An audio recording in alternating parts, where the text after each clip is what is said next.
Welcome, welcome, welcome. I am the goddess of radical self-love, and this is MECA. Make everyone count always. We are a support network for radical self-love and self-care and master manifesting. Thank you all who are returning. Thank you for your comments, likes, and shares. And thank you all who are new for your subscriptions. Yes, so we here at MECA, our family, supports and values our community's most vulnerable care receivers and those who care for them caregivers. When our community's most vulnerable and those who care for them feel valued and supported, we all can rest assured we are valued and supported as well. Today is Self-Transcendence Thursday, and we will be working with my boyfriend Maslow. Yes, yes, yes. And to begin, we will start with my other boyfriend, Neil Donald Walsh. There are no coincidences in the universe.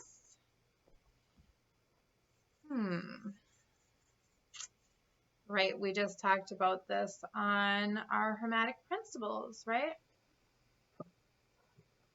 Cause and effect, effect and cause. Yes, so transcending the self is what our topic for today is, right? So how we do that is through steps.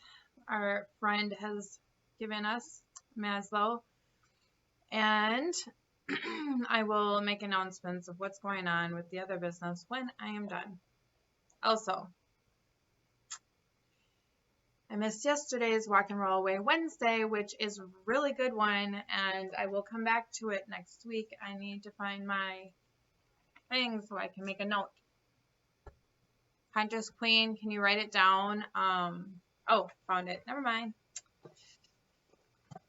So, it is, I'm walking away from unclear situations. So I'm walking towards clarity. Unclear situations, thought processes, and people. From now on, I'm working from a position of clarity. Yes, that seems to be an issue in business, apparently. We must be very clear in all we do and say, and when we make agreements, they need to be out of clarity so we can save everybody time and effort and energy, right? So, moving on to our lessons. So, even though I do agree with my boyfriend's synopsis of these different levels, I actually have, been led to with a new understanding of how we can utilize his information, not for the purposes of saying he's wrong, but how we can actually work accordingly to his lessons, but in a much different way. Although Maslow himself did say that the hierarchy of needs is not linear, right? So we move all over the place. That's great. So he was right. But there are, in my version, individuals who are not predetermined to stay on those levels, but work best through those levels. So they're actually working best at each one of the different levels. So some people are motivated more by physiological needs, right? Some people are motivated more by safety and security. And there's always, the good side of these different levels. So, for instance, with working out of our physiological needs, out of our fear-based system, what does the other side represent, right? Passion. right? And then also in ease, once you obtain those physiological needs, there's not the drive and motivation to get more. You can just be good with that. Some individuals work best that way, and I'm like, wow, that sounds pretty comforting, and I wish I could work that way, like, so the way that people understand what motivates each one of us kind of has to take a turn to the left because we're not obviously all motivated by the same drive. So therefore, finding what best represents us, what best motivates us, can help as individuals alone, that first and foremost, us to find our most pleasure, our maximum pleasure in all we do and all we are and all we desire. Like, if we know that that's where, let's say I was someone who works primarily off of their safety and or physiological needs, because we're already talking about that, right? Then for me, I would know that people driving it in me to be more, keep climbing up this imaginary ladder, that's not for me. I know what's for me now, because I work best when I have a place that I call home. I'm warm. I have food in my tummy. I have plenty of sex. And now I'm good. So I don't need society or other people trying to tell me that I have to go back to school, or I have to make this much money, or I have to do this, or I have to do that. If I know I'm one of those people who works best off of just having their physiological needs fulfilled, it makes it a lot easier to tell other people, no, I am who I am, right? Because I understand my needs. And if you want to understand my needs, well, you can read my assessment if that's what you chose to do. And I have the assessment for you all. So if you would like to take our assessment, right now it's free.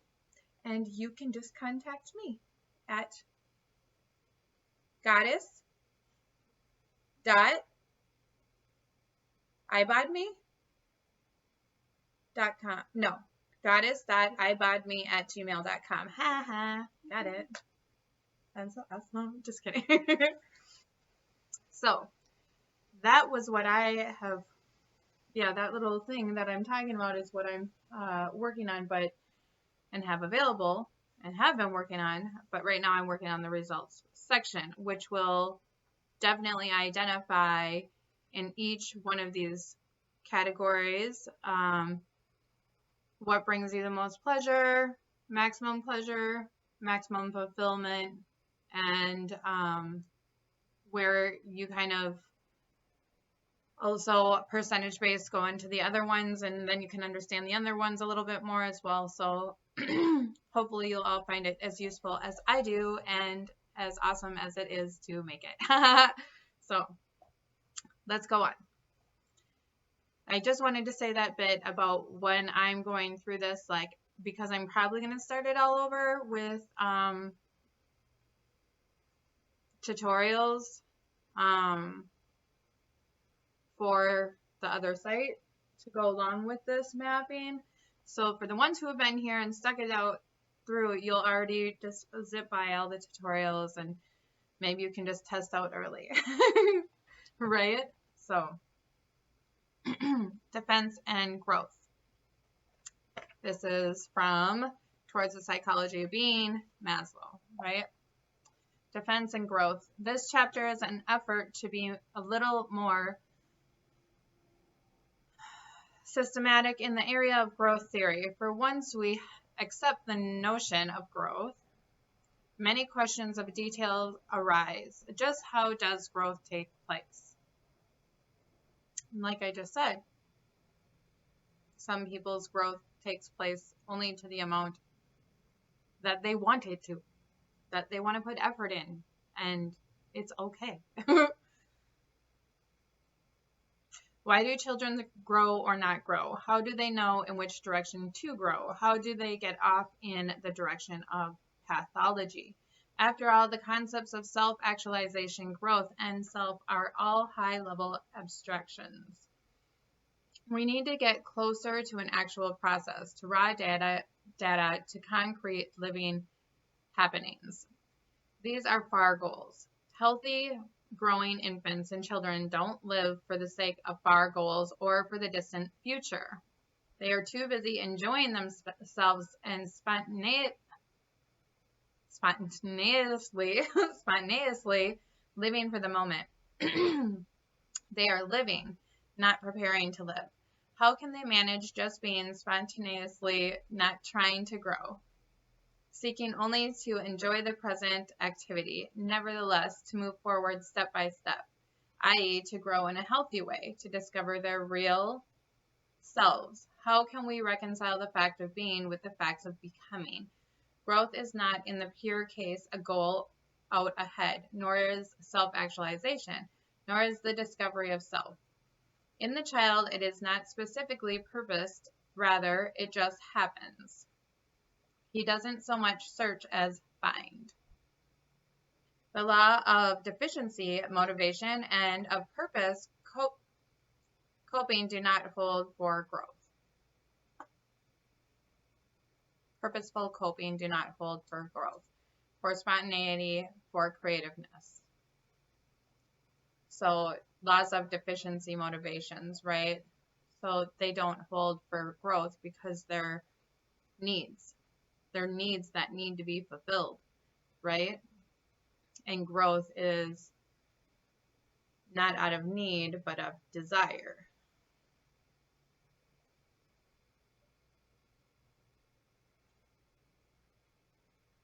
The danger with the pure being psychology is that it may tend to be static,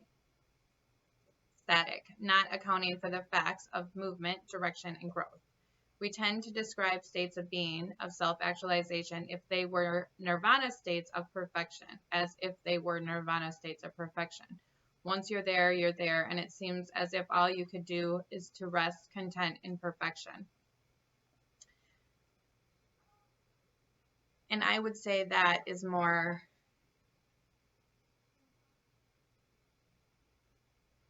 well, I guess that can be nirvana, but I mean, as long, even in the deficiency needs, it can feel like a state of perfection every time you hit just those maximum pleasures for yourself, right?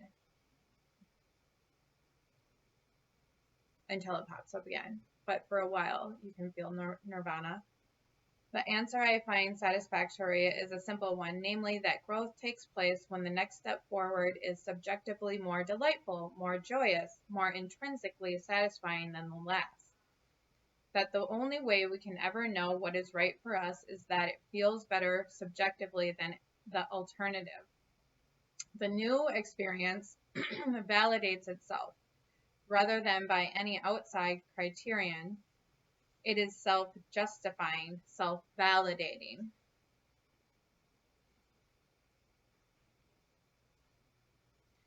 We don't do it because it is good for us, or because psychologists approve, or because somebody told us to, or because it will make us live longer, or because it is good for the species, or because it will bring external rewards, or because it is logical. We do it for the same reason that we choose one dessert over another. I have already described this as a basic mechanism for falling in love or for choosing a friend. Kissing one person gives more delight than kissing another. Being friends with A is more satisfying subjectively than being friends with B. In this way, we learn what we are good at, what we really like or dislike, what our tastes and judgments and capacities are. In a word, this is the way in which we discover the self and answer the ultimate questions: who am I? What am I? So when I was first making the grid, it really was what I like today, my strengths, my challenges, where I am today, where I want to be tomorrow, and how I'm going to get there. I suppose I should be going this way. But so where I am today, where I want to be tomorrow, and how I'm going to get there, right? Based on your strengths and your challenges and your likes and your dislikes. So with strengths, challenges, likes, dislikes, where I am today, where I want to be tomorrow, how I'm going to get there.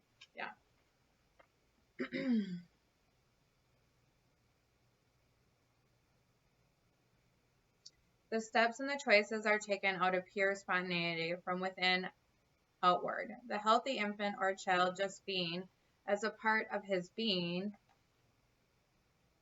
is randomly and spontaneously curious, exploratory, wandering, interested, even when he is non-purposeful, non-coping, expressive, spontaneous, not motivated by any deficiency of the ordinary sort. He tends to try out his powers, to reach out, to be absorbed, fascinated, interested, to play, to wonder, to manipulate the world, exploring, manipulating, experiencing, being interested, choosing, delighting, enjoying can all be seen as attributes of pure being and yet lead to becoming. Though in a serendipitous way, unplanned and unanticipated, fortuitously, unplanned and unanticipated, spontaneous,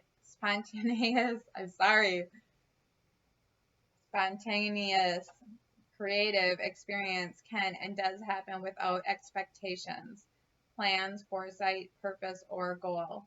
It is only when the child states himself, becomes bored, that he is really ready to turn to another, perhaps higher delights. Yeah, so we started a project and we get bored. We still do that in adulthood, right?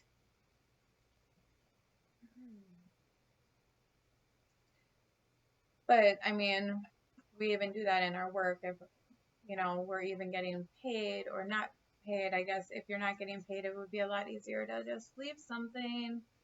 Whereas you're getting paid, the goal, maybe the end goal in one way is the money, but you can kind of forget about that if your heart is really in what you're doing. So,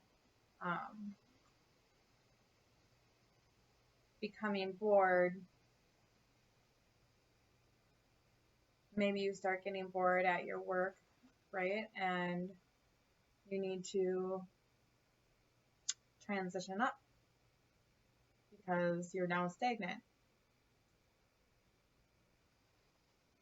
Then arise the inevitable questions. What holds him back? What prevents growth? Wherein lies the conflict? What is the alternative to growth forward? Why is it so hard and painful for some to grow forward? Here we must become more fully aware of the fixative and regressive power of ungratified deficiency needs, of the attractions of safety and security, of the functions of defense and protection against pain, fear, loss, and threat, of the need for courage in order to grow ahead.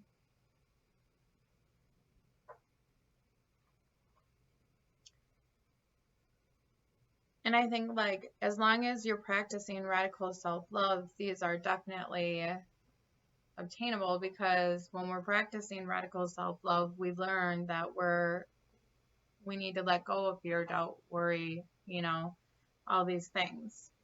So it's a lot easier to, if you were going to use this as an instruction manual, let's say, to do that, right? But if you don't have something that you're really shooting for, or your radical self-love, it's going to be very difficult to go on this path if you were using this as a treasure map.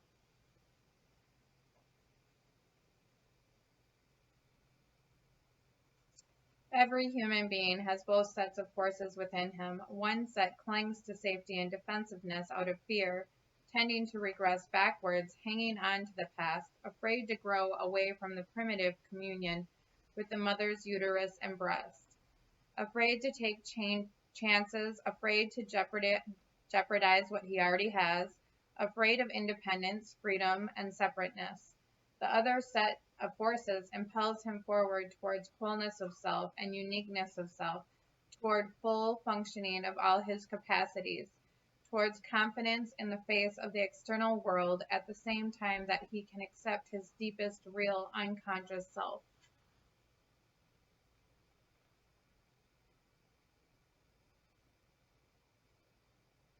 Again, have to let go of fear, doubt, and worry to do any of the master manifesting that, well, master manifesting, he's not, I guess he does talk a lot about it, he just doesn't call it that, but self-transcendence, you know, in order to transcend the self, first you must love the self and know the self, and not let fear, doubt, and worry hold you back from sharing that love with others and understanding what others are going through, like seeing them as yourself.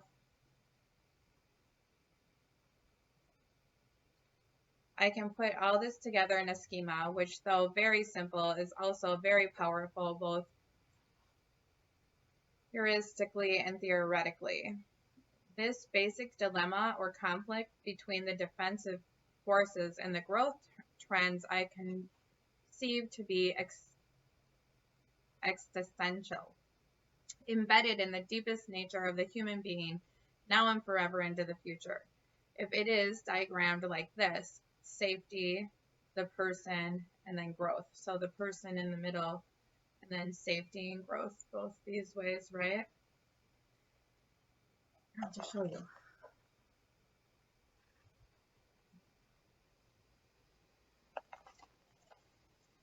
Then we can easily clarify the various mechanisms of growth in an uncomplicated way as A, enhancing the growth toward vectors, making it more attractive and delight producing. B, minimizing the fears of growth. C, maximizing the safety ward vector, making it less attractive. D, maximizing the fears of safety, defensiveness, pathology, and regression. So we can either maximize the fears or we can enhance growth word vectors, right? We can then add to our basic schema these four sets of variances. Sorry. Enhances, so we have the person again, right? And we have enhances the dangers on the side of safety and minimizes the attractions. And then on the side of the growth, we have enhances the attractions, minimizes the dangers, right? So again, it's a choice. It's an internal choice. Therefore, we can consider the process of healthy growth to be a never-ending series of free choice situations. Right, but free choice doesn't always include some of the things that some people think they do, like, oh, everybody who has all their physiological needs and safety and security needs met, let's say, will definitely want to be out and around their community. Not necessarily, like, if that's not part of their innate drives, maybe their purpose. It all depends, right, on the person, the being. Well, really the person, because the person is what has all the little niches and nuances that makes us each individual, right?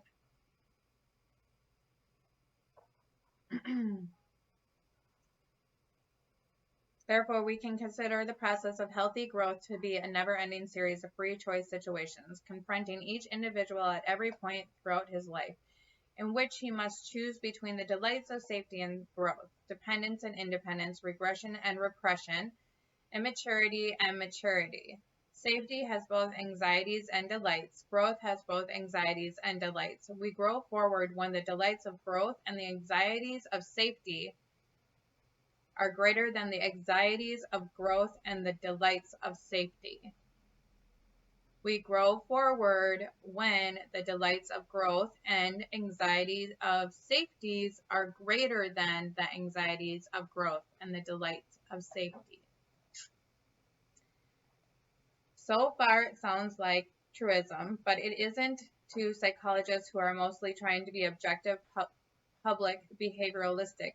and it has taken many experiments with animals and much theorizing to convince the students of animal motivation that they must invoke what P.T. Young called a hedonistic factor over and above need reduction. In order to explain the results so far obtained in free choice experimentation, for example, saccharin is not need reducing in any way, and yet white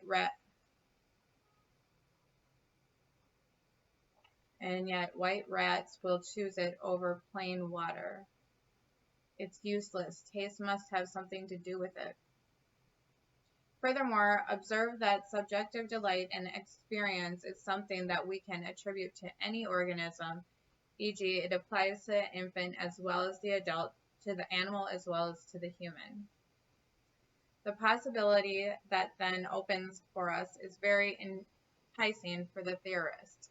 Perhaps all these high-level concepts of self-growth, self-realization, and psychological health can fall into the same system of explanation with appetite experiments in animals, free choice observations in infant feedings, and in occupational choice, and the rich studies of homeostasis. Of course, this formulation of growth through delight also commits us to the necessary postulation that what tastes good is also, in the gross sense, better for us. We rest here on the faith that if free choice is really free, and if the chooser is not too sick or too frightened to choose, he will choose wisely in a healthy and growth-ward direction more often than not. For this postulation, there is already much experimental support, but it is mostly at the animal level, and much more detailed research is necessary with free choice in humans. We must know much more than we do about the reasons for bad and unwise choices at the constitutional level and at the level of psychodynamics. There is another reason why my systematizing side likes this notion of growth through delight. It is that then I find it possible to tie it in nicely with dynamic theory and all the dynamic theories of Freud, Adler, Jung, Satchel, Horney, Fromm, Rank, as well as the self-theories of Rogers, Greer, Combs, Angel, Alport, Goldstein, and of the Growth and Being School, Dewey, Raisley, Kelly, Mustakas, Wilson, Pearls, Lee, Mearns, etc. I criticize the classical Freudians for tending in the extreme instance to pathologize everything and for not seeing clearly enough the healthward possibilities in the human being, for seeing everything through brown-colored glasses. But the growth school, in the extreme instance, is equally vulnerable, for they tend to see through rose-colored glasses and generally slide over the problems of pathology, of weakness, of failure to grow. One is like a theology of evil and sin exclusively, and the other is a theology without any evil at all, and therefore equally incorrect and unrealistic. One additional relationship between safety and growth must be specifically mentioned. Apparently, growth forward customarily takes place in little steps, and each step forward is made possible by the feeling of being safe, of operating out into the unknown from a safe home port, of daring because retreat is possible. And we can give ourselves that safety net. We don't have to have other people do it for us when we're adults. We may use as a paradigm the toddler venturing away from his mother's knee into strange surroundings. Characteristically, he first clings to his mother as he explores the room with his eyes. Then he dares a little excursion, continually reassuring himself that the mother's security is intact. These excursions get more and more extensive. In this way, the child can explore a dangerous and unknown world. If suddenly the mother were to disappear, he would be thrown into anxiety and would cease to be interested in exploring the world, would wish only the return of safety, and might even lose his abilities. Instead of daring to walk, he might creep the next time. I think we may safely generalize this example. Assured safety permits higher needs and impulses to emerge and grow towards mastery. However, let's just say this one thing. Sometimes people who do not grow up with safety and have to venture out on their own anyway end up gaining superpowers. That's all I'll say about that for now. You guys know what I'm talking about, who have been here for a while.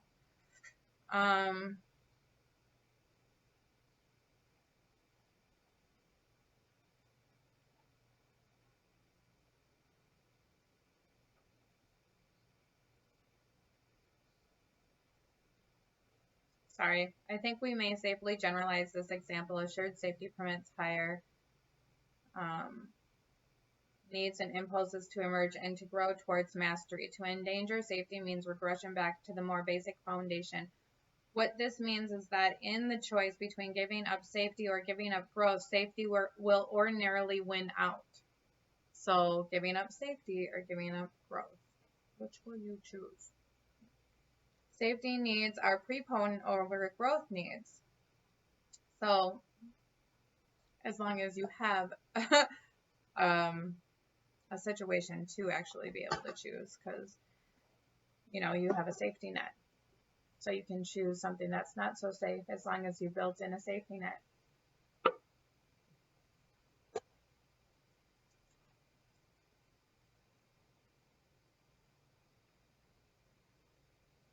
This means an expansion of our basic formula.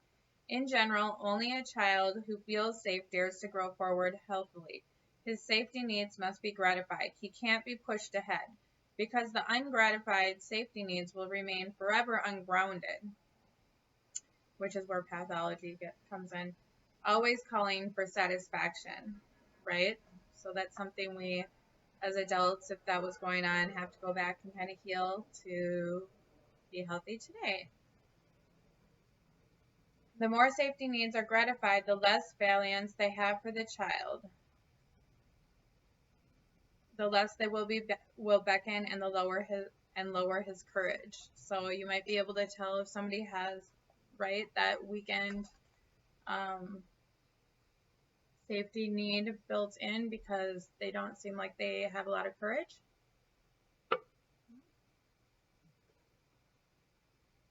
Maybe the parent was absent or there but absent when they were being raised. Now, how can we know when the child feels safe enough to dare to choose the new step ahead? Ultimately, the only way in which we can know is by his choices, which is to say, only he can ever really know the right moment when the beckoning forces ahead overbalance the beckoning forces behind and the courage outweighs the fear. Ultimately, the person, even the child, must choose for himself. Nobody can choose for him too often, for this itself enfeebles him, cutting his self-trust and confusing his ability to perceive his own internal delight in the experience of his own impulses, judgments, and feelings, and to differentiate them from the interiorized standards of others.